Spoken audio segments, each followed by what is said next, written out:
The Mummy is an action-adventure from 1999 that's about a cursed Egyptian high priest who has risen from the dead on accident and spends the next hour angrily attacking things with sand magic. What the hell is sand magic?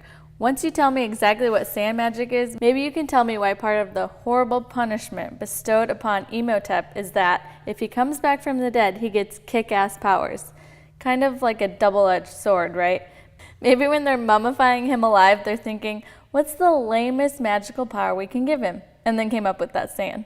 He uses the sand well, though. He turns into it, which frankly is impossible, even with magic.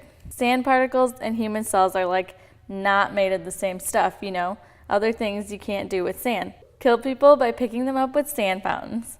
That's an actual attack Imhotep uses on this guy called Henderson. Just kind of lifts him up and drops him.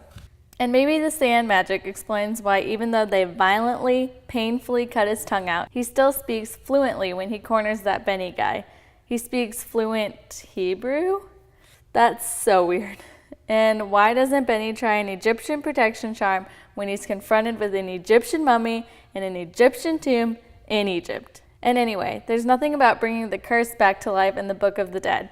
Either you are a good person and you go to the afterlife, or you're a bad person and you were eaten by a lion hippo. Imhotep got the coveted third option, being eaten by scarabs forever. It's weird that there was like anything left in the sarcophagus after all this time. And how did one short line of the so-called Book of the Dead, which it totally wasn't, bring him back to life? Was the curse so weak that anything at all could break it? It's kind of contradictory to the whole horrible punishment thing. Oh yeah, he'll be undead and in agony forever, but nobody will ever read any line from this book. Or he'll come back as a supervillain with sand magic.